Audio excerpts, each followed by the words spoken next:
Hello everyone and welcome back to Brooke's Beauty Bazaar. My name is Brooke and today I'm going to be talking to you guys about my favorite fungal acne friendly sunscreens. We are finally to this video, which has been super requested. So before I get into the actual review of these sunscreens that I have for you guys, I wanted to just take a second to say that this video has been like the most daunting, horrific, like mind-boggling thing that I've had to make yet. And I think it's because everything that I do on this channel, I just genuinely want it to come from a place that is both educational and helpful and something that you guys can refer back to like constantly.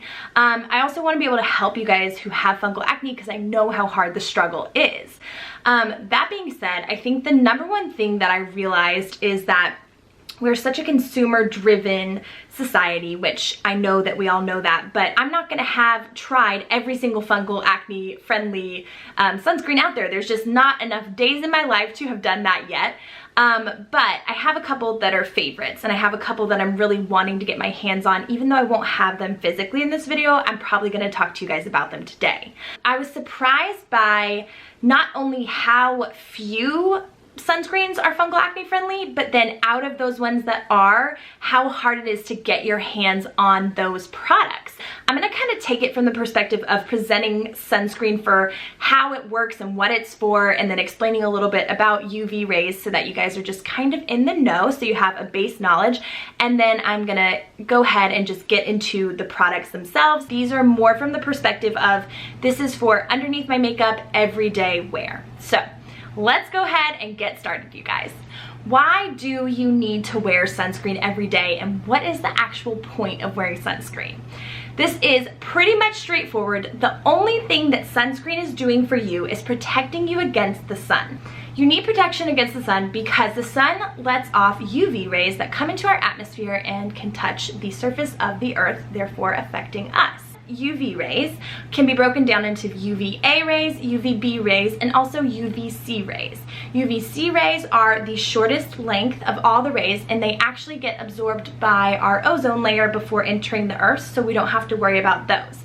UVB rays are the medium length ones, or in this case the short ones that we're going to try to protect against. Down the road they can cause you to develop skin cancer and so many other health problems. They can compromise your immune system and sorts of things like that. UVA rays are the longest, and the most of these get into our atmosphere. These UVA rays are the things that cause you to have premature aging. So if you want to think of it from the vanity perspective, UVA rays, UV aging rays, and if you want to think of it from the healthy lifestyle for long-term, UVB rays, which are UV burning rays. You don't want that. So that's the whole purpose of why you wear sunscreen. If you're somebody who is using a lot of anti-aging products, or if you're using chemical exfoliators on your skin and all that kind of stuff, you want to wear sunscreen because those chemicals and those products can actually cause your skin to be way more susceptible to sun damage. It will do the opposite if you don't protect your skin from the sun. It will actually cause you more harm. So that's the whole reason why sunscreen is so necessary for you guys. One other thing that I just want to hit on with you guys, but I'm not going to go into depth on today, is that yes, the US has a totally different sunscreen rating system than the rest of the world. We are working on the SPF system over here, and they have the PPD, I believe it's called, over there. And so they are primarily focused on UVA rays, and we are primarily focused on UVB rays. So a lot of times you'll see people talking about how a lot of US-based sunscreen companies are just not as good. I think that there are still some good US-based sunscreens, and some of the ones I have here are definitely based in the US. And that is gonna just be a thing. But if you guys have the ability to get your hands on one that is, you know, from overseas, then more power to you. It is harder than you would think. All right, guys, so we are finally gonna actually get into the products. And so I'm gonna go through 4 products today, and I'm just gonna kind of explain my opinion on them, whether they're chemical or physical, or let's just say synthetic versus a physical. Physical sunscreens are more naturally occurring. Both some synthetic and physical sunscreens can have adverse effects on our environment. As we know, there are ingredients in both which can cause the bleaching of our coral reef. So that's something to take into consideration as you guys go to the oceans this summer. But that being said, we still need to protect ourselves, so I'm just presenting those facts. The first product that I want to talk to you guys about is my tried and true, I literally use this every day. It is the Paulas Choice Youth Extending Daily Hydrating Fluid Broad Spectrum SPF of 50. Now it comes in this size or also a travel size. This bigger size is 60 ml or 2 fluid ounces. And it is a little bit pricey. I'm gonna link all of that information in the bar below so that you guys have it. But I personally just love this sunscreen because it truly acts like a primer for your skin as well as protecting. I love it because it's also very fluid. Like when they call it a fluid, they are not kidding. It's literally like creamy water going onto your hand.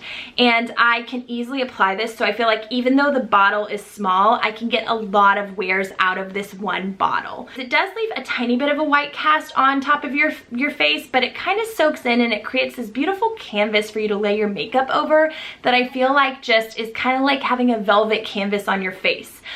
So it eliminates the need for you to have primer. I would still totally put all your other skin prep under this, so whatever serums you're going to use and as well as a good solid moisturizer would go underneath this. But this is my pick for everyday use for your face and onto your neck as well. All right, you guys, so now the next product that I want to talk to you guys about is one that literally just came out, and I do not have my physical bottle in hand yet, so I haven't actually tried this product. But the reason that I'm so hyped on it is because it is a totally sheer sunscreen, meaning that it will really work well for all skin tones and it should work really well under makeup. That sunscreen is the Flesh Beauty Sheer Flesh, and it has an SPF of 35, which is really good. And then they take careful measures to let you know that this is not water resistant or sweat resistant or anything of that nature. So if you are going to play sports or do some activity or go to the beach, this is not the one that you're gonna want.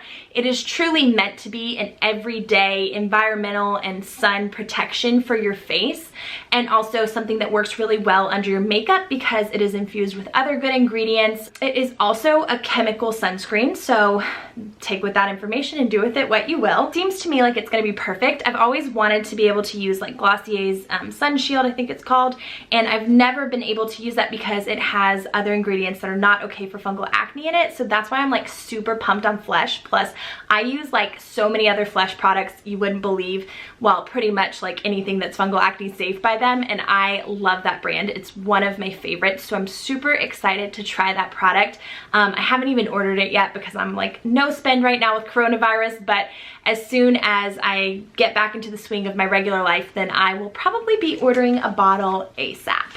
All right, you guys, and then the third sunscreen that I want to mention today is another one that I don't have, but I'm going to pop a picture up right now, and it is the Elta MD UV Clear SPF 46. Now, I read about this one obviously on Simple Skincare Science. I know a lot of you guys know about FC, and he personally does use this one, even though he mentions he doesn't really like using sunscreen because he hates the way it feels.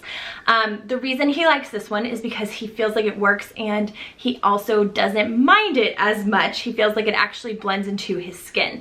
I think he has a really good perspective, so I would totally trust telling you guys to go and get this one. I think this one seems like it would wear really well under makeup, and the other things that I love about it are that it is also infused with niacinamide, hyaluronic acid, and vitamin E, so it's going to be very nourishing and plumping and hydrating to your skin before you put your makeup on, so I just feel like it would probably be like the perfect base.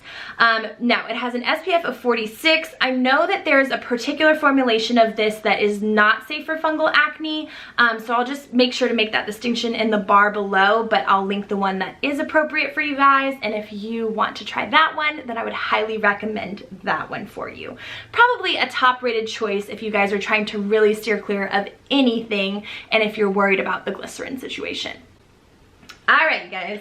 And then the final sunscreen that I want to talk to you guys about is the Banana Boat Simply Protect Baby SPF of 50.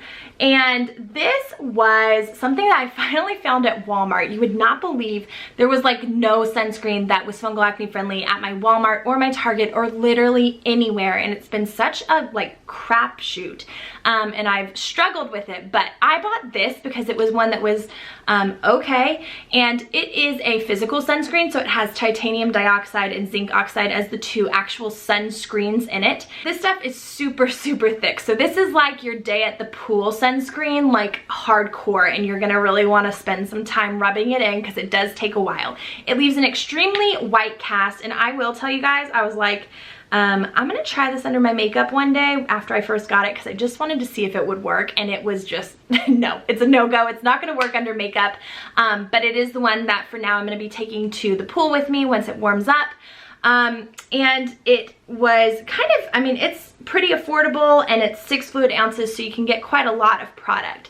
Now, on Banana Boat's website, I have seen where people like were tearing this product apart, hated it, and I've seen where it was the complete opposite, where people were like praising it and loving it.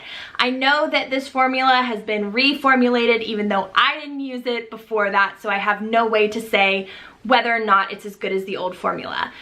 There seems to be some discrepancies with that situation. I would just say, with anything, you always want to reapply sunscreen every 2 hours so that you can avoid getting burned.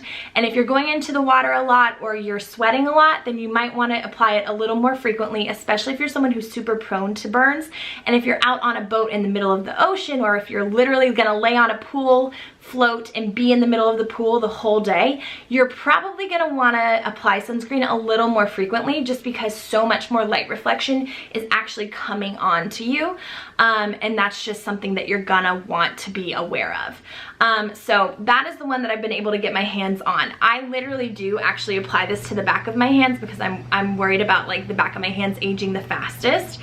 Those are the 4 that I wanted to mention today. I know that there's a couple other ones that I'm really interested to try, especially from the makeup perspective, although I really do love my Paulas Choice, and I have a feeling I'm really gonna love the Flesh. The way that you tell if a sunscreen is working or not is whether or not you are still getting really tanned when you're wearing full-on sunscreen and reapplying it as needed, or whether you're still getting burned. If you're getting burned, it doesn't work for you, and you need to apply more, or you just need to get a different formula because you don't know what you're doing with that one. Just so you guys know, there's no such thing as like a healthy tan. If you're tanning, it's because your sunscreen is losing its effect and you need to reapply, which is why I kind of go for more of like the fake and bake look these days, you guys. I'm all about some self-tanner at home. It's just the life. I haven't been a sun worshiper since I was like 14 because that was my last experiences. I lied, probably 16, 17 is when I finally stopped, because you guys, I am of the generation who used to sometimes go to the tanning bed. Cringe. Cringe, cringe. That's terrible. Never go to a tanning bed. Please don't go to a tanning bed. If you could stop your younger self from doing one thing, it would be that. And I think even we already knew by the time I was doing that how bad they were for you, but we just didn't care. We just did it anyway. I hope this video was helpful for you guys. Somewhat informative, and just gives you a good jumping off point for finding a sunscreen that works for you. It's going to be different for everybody. The accessibility of these sunscreens is going to be very different for everybody. So just try to find one that is accessible to you, fits your budget, and if it works, then that's great. Just make sure that you're applying every 2 hours, especially if you're sweating or going in water. Alright guys, so thank you so much for watching. I will see you in my next video, and I hope that you guys are staying sane in this crazy coronavirus ridden world right now, and that you are being safe and cautious. We are definitely doing some social distancing here in my town. We have a couple confirmed cases, and my parents are at the super susceptible age to it, so we're all trying to make sure that we all protect each other. Talk to me in the comments below, because I'm dying for some social interaction. As a super extroverted person, I hate not being able to go and hang out with my friends right now, so talk to me below, my people, because that's what I really want. And I will talk to you guys on Monday with a new video. Thanks so much for watching, and I will see you soon. Bye.